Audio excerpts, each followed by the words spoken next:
नमस्कार विद्यार्थी मित्रांनो, मी प्राध्यापक किरण गावडे तुमच्या सर्वांचं स्वागत करतो आपल्या यूट्यूब चॅनल 5 मिनिट फिजिक्समध्ये. आज मी तुमच्यासाठी घेऊन आलोय Newton's first law of motion. Right, सगळ्यांना न्यूटन फर्स्ट लॉ ऑफ मोशनचं स्टेटमेंट माहिती आहे, बट कन्सेप्च्युअल पॉईंट ऑफ व्ह्यूनं आपण आज न्यूटनचा फर्स्ट लॉ लर्न करणार आहोत. तर काय आहे न्यूटनचा फर्स्ट लॉ? राईट, तर बोर्डवरती स्क्रीनवरती आपल्याला स्टेटमेंट लिहिलेलं दिसतंय. If a body is in a state of rest, it will remain in the state of rest, and if it is in the state of motion, it will remain moving in the same direction with the same speed unless an external force acts on it. काय या स्टेटमेंटचा अर्थ काय? समजा एखादी body रेस्टला आहे, ती body रेस्टलाच राहते, किंवा एखादी बॉडी मोशनमध्ये आहे, ती बॉडी मोशनमध्येच राहते केव्हापर्यंत? जोपर्यंत आपण त्यावरती कुठलाही एक्सटर्नल फोर्स अप्लाय करत नाही तोपर्यंत. राईट, म्हणजे एक समजा फॉर एक्झाम्पल मी माझ्या हातावरती हा मार्कर पेन ठेवलाय. राईट, हा केव्हापर्यंत रेस्टला राहील? जोपर्यंत त्यावरती मी कुठलाही एक्सटर्नल फोर्स अप्लाय करत नाही. जेव्हा मी एक्सटर्नल फोर्स अप्लाय केला तो काय गेला? मोशनमध्ये गेला. आता आपण एक एक्झाम्पल घेऊ की एक फ्रिक्शनलेस सरफेस कन्सिडर केला आपण, फ्रिक्शनलेस हॉरिझॉन्टल सरफेस, आणि त्यावरती समजा आपण फुटबॉल किक केला, पायानं आपण लात मारली फुटबॉलला आणि तो फुटबॉल मूव्ह करतोय. तो थांबेल का? तो थांबणार नाही. बिकॉज कारण तो जो हॉरिझॉन्टल सरफेस आहे आणि जो फुटबॉल आहे त्यामध्ये फ्रिक्शन होतंय का? फ्रिक्शन होत नाही. आणि जे ऑल अदर फोर्स आहेत ते आपण निग्लिजिबल कन्सिडर करू, एअर रेजिस्टन्स, ग्रॅव्हिटेशनल फोर्स. तो बॉल थांबणार आहे का? नाही. तो थांबेल केव्हा? ज्यावेळेस आपण जे निग्लिजिबली कन्सिडर केलेले जे ऑल अदर फोर्सेस त्यावरती ऍक्ट होतील त्यावेळी तो काय करणार आहे? तो थांबणार आहे. हे झालं आपला न्यूटन फर्स्ट लॉचं स्टेटमेंट. हा जो न्यूटनचा जो फर्स्ट लॉ आहे हा दोन परस्पेक्टिव्हने म्हणजे दोन पॉईंट ऑफ व्ह्यूनं स्टडी केला जातो. त्याला दोन फॅक्टर आहे. फर्स्ट फॅक्टर म्हणजे इनर्शिया आणि सेकंड फॅक्टर म्हणजे कोणता? फोर्स. आता इनर्शिया म्हणजे काय? तर इनर्शियाची डेफिनेशन आपण या ठिकाणी लिहिली. काय डेफिनेशन आहे? An object cannot change its state by itself. म्हणजे ऑब्जेक्ट स्वतःची स्टेट स्वतःहून चेंज करत नाही. त्या प्रॉपर्टीला आपण काय म्हणतो? इनर्शिया असं म्हणतो. समजा एक छान असं एक्झाम्पल पाहायचं झालं तर समजा आपण काय घेतला? एक टेबल घेतला, टेबलवरती आपण एक बुक ठेवलं. राईट, टेबल आहे आणि टेबलच्या काय टॉप सरफेसवरती काय केलं? आपण बुक ठेवलंय. आपण एक्झाम्पलमध्ये book lying on a table, आपण टेबलच्या सरफेसवरती बुक केलं. बुक मूव्ह करतंय का? नाही करत. वाय? कारण त्यावरती कुठलाही एक्सटर्नल फोर्स आपण अप्लाय करत नाही, त्यामुळे ते काय? रेस्टला. सो हे जे फर्स्ट एक्झाम्पल आहे अ book lying on a table, हे एक्झाम्पल आहे इनर्शिया ऑफ रेस्टचं. त्यानंतर दुसरं एक्झाम्पल दिलं आपण a ball rolling on a horizontal surface. मग सेम कंडिशन कन्सिडर करायची की फ्रिक्शनलेस हॉरिझॉन्टल सरफेस कन्सिडर केला आपण आणि त्यावरती एक बॉल मूव्ह करतोय. त्यावरती जर कोणताच फोर्स अप्लाय होत नसेल, कोणताही फोर्स म्हणजे एअर रेजिस्टन्स किंवा फ्रिक्शनल फोर्स किंवा ग्रॅव्हिटेशनल फोर्स, यापैकी कोणताही फोर्स जर त्यावरती अप्लाय होत नसेल तर तो बॉल थांबणार आहे का? तो नाही थांबणार. तो कंटिन्युअसली काय करणार आहे? मूव्ह करणार आहे. It is another example of inertia of motion. Inertia of मोशनचं एक्झाम्पल झालंय. सुरुवातीचं एक्झाम्पल होतं ते इनर्शिया ऑफ रेस्टचं झालं. हे जे एक्झाम्पल आहे ते काय? Inertia of मोशनचं. फर्स्ट केसमध्ये काय होतं? बॉडी ॲट रेस्टला राहत होती, इट रिमेन ॲट रेस्ट, म्हणजे काय करत होती? डेफिनेशन सॅटिस्फाय करत होती आपली. दुसरी जी केस आहे त्यामध्ये काय करत होती? बॉडी मोशनमध्ये होती, ती रिमेन मोशनमध्ये राहत होती, म्हणजे आपण पुन्हा इनर्शियाची डेफिनेशन या ठिकाणी काय करत होतं? सॅटिस्फाय करत होतो. आता नेक्स्ट पॉईंट आहे आपला फोर्स. हे सगळ्यांना माहिती आहे, because of force body goes in motion. Right, फोर्समुळेच काय होतं? बॉडी मोशनमध्ये जाते. फोर्सची डेफिनेशन काय लिहिलंय? It is a external cause which tends to change state of rest or state of motion of an object. म्हणजे हे काय? हा एक एक्सटर्नल फॅक्टर आहे की जो फॅक्टर काय करतोय? एखादी बॉडी आहे की जी स्टेटला आहे, रेस्टला आहे, तिला मोशनमध्ये ढकलतोय, किंवा एखादी मोशनमधली बॉडी जी आहे तिला काय करतोय? रेस्टला आणतोय. राईट, म्हणजे हा असा एक्सटर्नल कॉज आहे की बॉडीची स्टेट काय करतोय? चेंज करतोय. म्हणजे हे दोन फॅक्टर आहेत की जे म्हणजे न्यूटन्स लॉशी निगडीत आहेत. First one is a inertia आणि another one is a force. त्याचं एक्झाम्पल दिलं आपण a book lying on a table. एखादं बुक आपण टेबलच्या सरफेसवरती ठेवलं, जोपर्यंत आपण त्यावरती कुठलाही फोर्स अप्लाय करत नाही तोपर्यंत ते काय करणार नाही?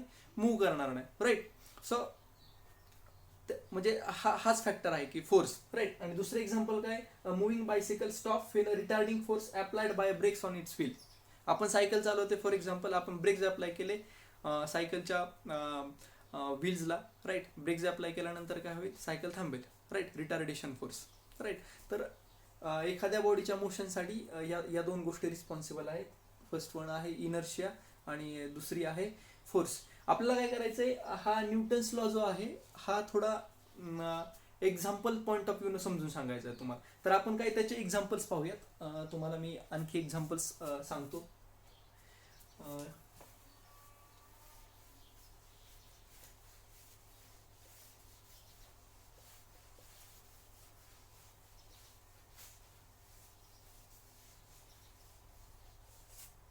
ओके.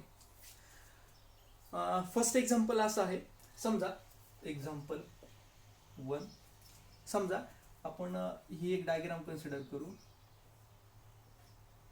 हा एक पर्सन आहे, right. He is a person, right. हा एक पर्सन आहे की जो ट्रेन मध्ये उभा आहे.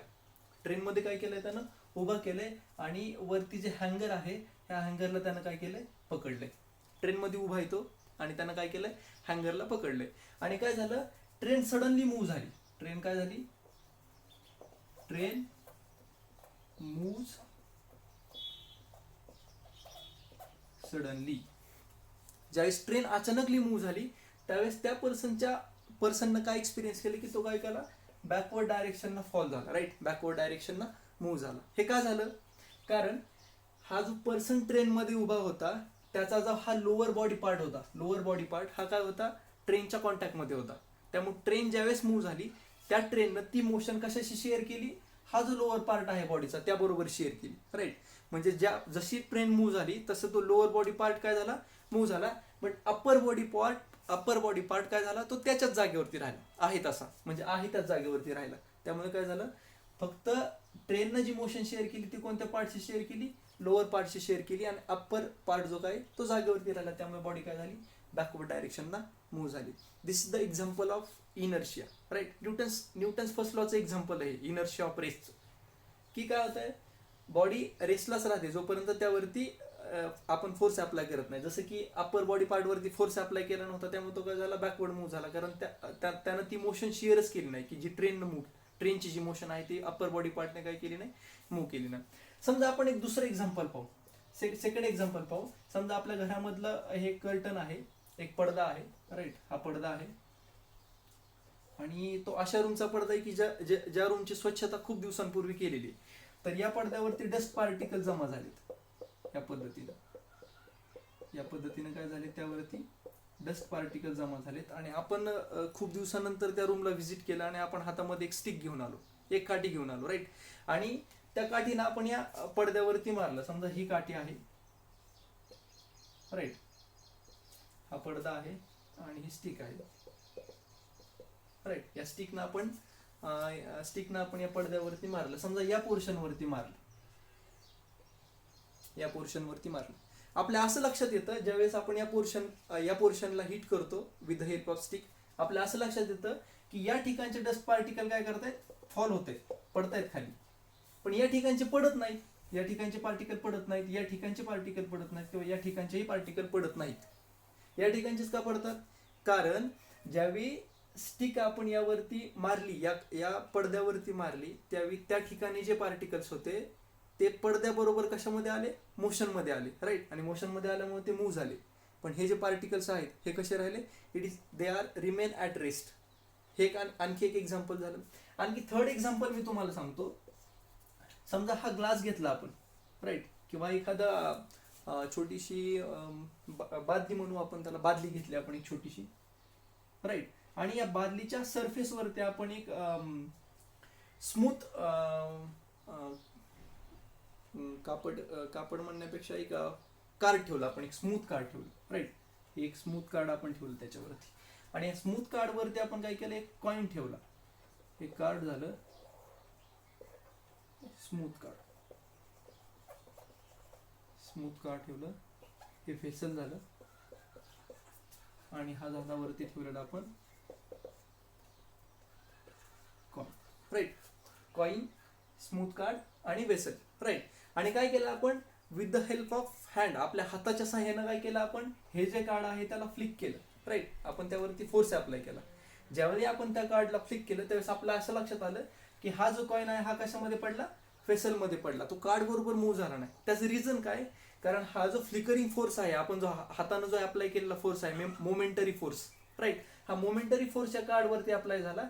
बट ती कार्डची जी मोशन आहे, ती मोशन त्यानं त्या कॉइन बरोबर शेअर केली नाही, बिकॉज ऑफ इट जो जे कार्ड आहे हे कसं आहे, स्मूथ आहे, त्यानं ती मोशन शेअर केली नाही आणि तो कॉइन काय पडला, फेसलमध्ये पडला. हे पण न्यूटन्स लॉचंच एक्झाम्पल आहे, राईट. म्हणजे आपण आपल्या डेली लाईफमध्ये या गोष्टी कुठे लर्न करतो, तर आपण हे रोज अनुभवतो. हे फर्स्ट एक्झाम्पल झालं. सेकंड एक्झाम्पल पण आपण अनुभवतो, थर्ड एक्झाम्पल पण माहिती आपल्याला. आता आपण एक एक्झाम्पल कन्सिडर करू. समजा फोर्थ एक्झाम्पल, समजा एक कार आहे, राईट, याला कन्सिडर करा, ही कार आहे, राईट, काय आहे, कार,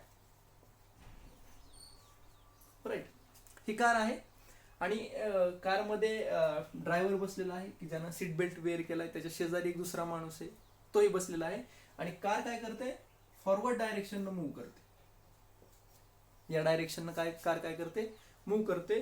कार फुल स्पीडमध्ये आहे आणि कार फुल स्पीडमध्ये असताना थोड्या अंतरावरती जाऊन कारने सडनली ब्रेक अप्लाय केले, राईट. कार काय झाली, जागेवरती थांबली. त्यावेळी आतमध्ये जो बसलेला माणूस आहे तो काय करतो, पुढे फॉरवर्ड डायरेक्शननं मूव्ह करतो. वाय, काय करतो तो पुढे फॉरवर्ड डायरेक्शननं मूव्ह?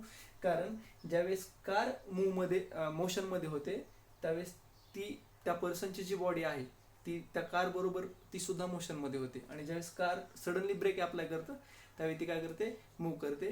सो हे जे एक्झाम्पल आहे, that example for inertia of motion, right. So आजच्या लेक्चरमध्ये काय पाहिलं आपण, न्यूटन लॉचं स्टेटमेंट पाहिलं आपण. न्यूटन लॉ साठी ज्या अफेक्टेड गोष्टी आहेत दोन, इनर्शिया आणि फोर्स, ते पाहिले आपण. इनर्शियाचे एक्झाम्पल्स पाहिले आपण, फोर्सचे एक्झाम्पल्स पाहिले. तुम्हाला काही या लेक्चरमध्ये तर जर काय अडचण असेल तर खाली कमेंट सेक्शनमध्ये कळवा. थँक्यू.